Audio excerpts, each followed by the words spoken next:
والصلاة والسلام على سيدنا محمد وعلى آله وأصحابه أجمعين. أما بعد. عن الحسن مرسلا قال بلغني أن رسول الله صلى الله عليه وسلم قال لعن الله الناظر والمنظور إليه. معاشرتی زندگی میں بہت سے فتنے اور بہت سے مسائل کھڑے ہو جاتے ہیں. ازواجی زندگی سے لے کر پوری اجتماعی زندگی بکھرنے لگتی ہے اگر وہاں فواحش اور بے حیائی کے اسباب کا سدباب نہ ہو.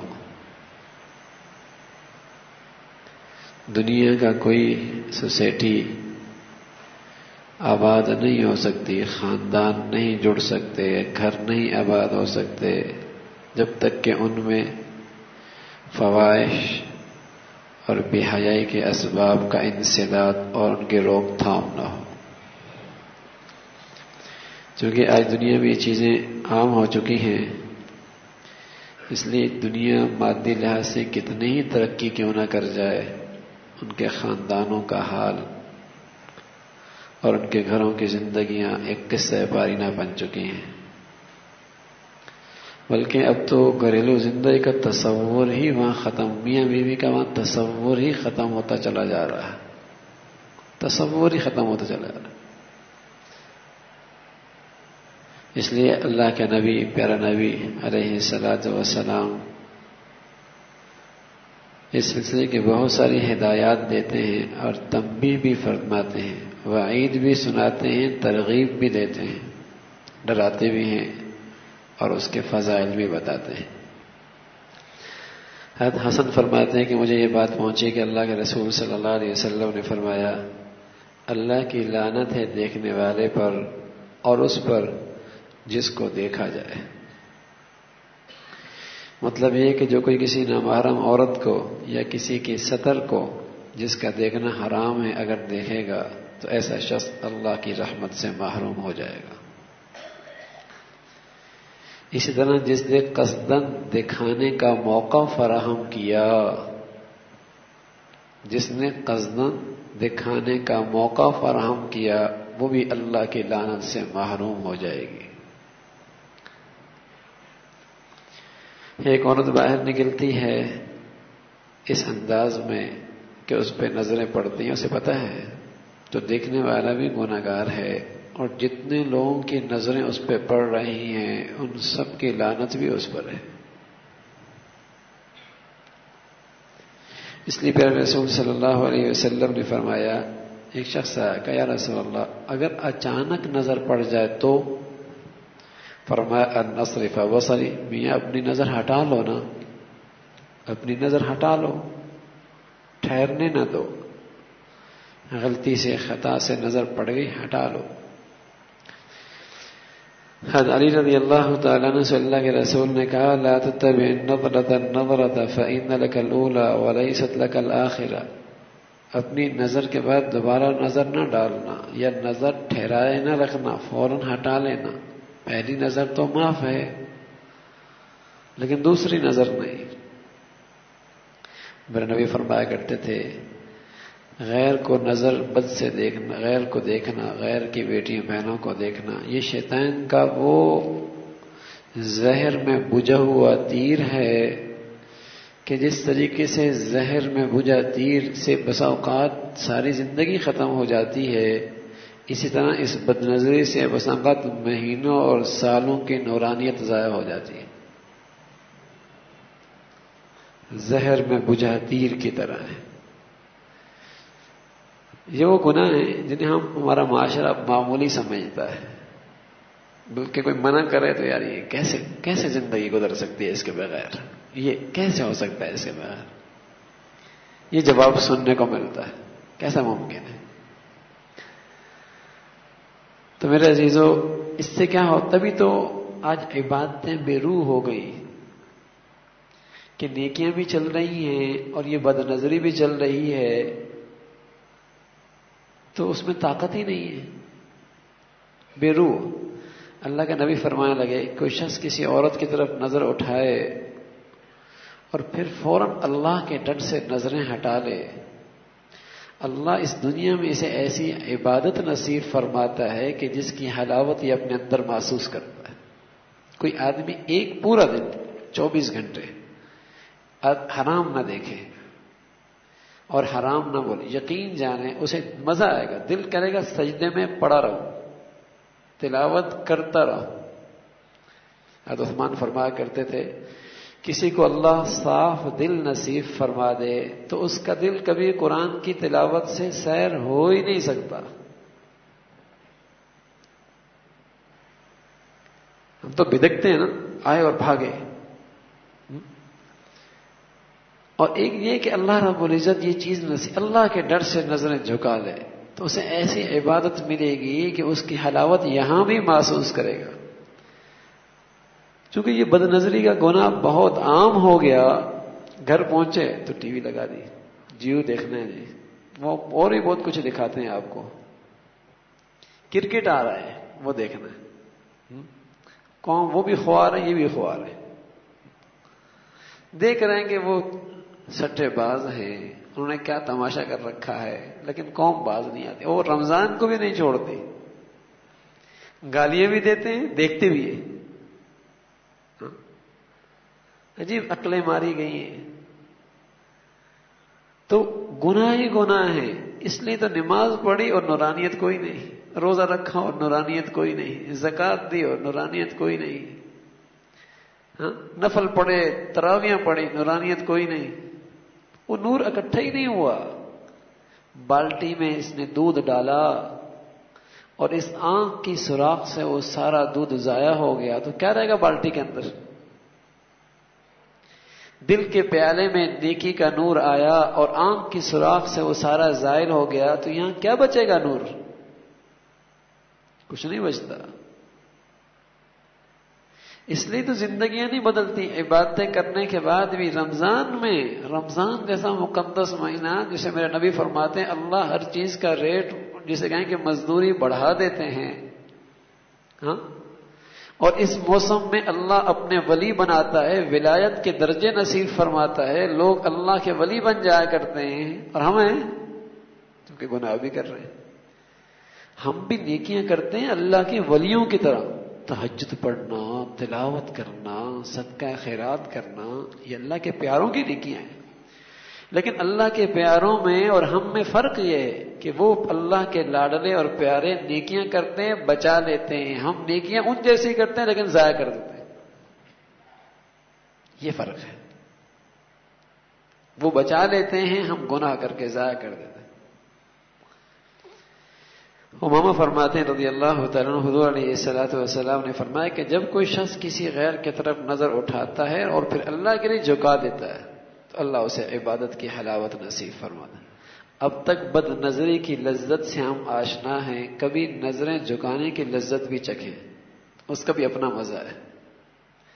حالانکہ بد نظری کی لذت صرف اتنی ہے جیسے ایک شخص کو خارش ہو، خارش، اور وہ خارش کرتا ہے تو جب تک خارش کرتا ہے بڑا مزہ آ رہا ہوتا ہے، خارش کرنے والے کو بڑا مزہ آتا ہے، لیکن ایک بات تو یہ ذہن میں رکھیں کہ جس کو خارش ہو ہی نہیں اسے خارش کرنے میں مزہ بھی نہیں آتا۔ تو اسی طرح جس کو گناہ کی خارش لگی ہے اسے گناہ کرنے میں مزہ تو آتا ہے لیکن اتنا جتنی خارش میں، لیکن پھر کیا ہوتا ہے؟ پھر زخم بڑھتا ہے، اس سے زیادہ خارش اٹھتی ہے، پیپ نکلتی ہے، بس اوقات خون نکلتا ہے، ہاں۔ اسی طرح جو شخص بد نظری کی لذت لیتا ہے آتی ہے اتنی دیر جتنی خارش کرنے والے کو، لیکن پھر کیا ہوتا ہے؟ یہ زخم اور گہرا ہونے لگتا ہے اور پھر حرام دیکھنے کا جذبہ اس سے زیادہ زور سے اٹھتا ہے۔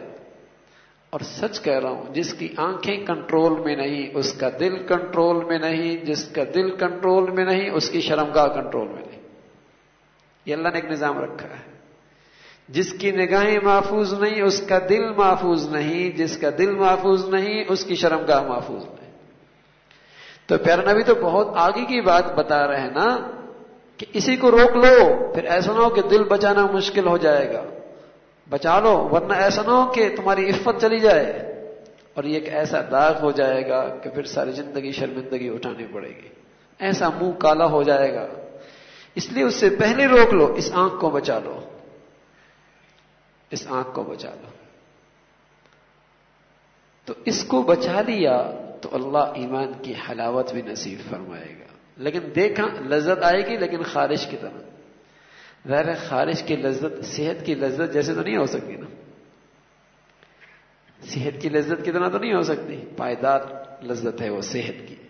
اس طرح کوئی شخص اپنی نگاہوں کو بچاتا ہے تو یہ لذت بڑی پائیدار ہے، اس کا اپنا مزہ ہے. کوئی آدمی 24 گھنٹے دیکھ لے کہ نظر غیر کی طرف نہیں دیکھنی، وہ محسوس کرے گا اپنے دل کے اندر ایک ٹھنڈ ہے، ٹھنڈک ہے، ٹھنڈک محسوس کرے گا.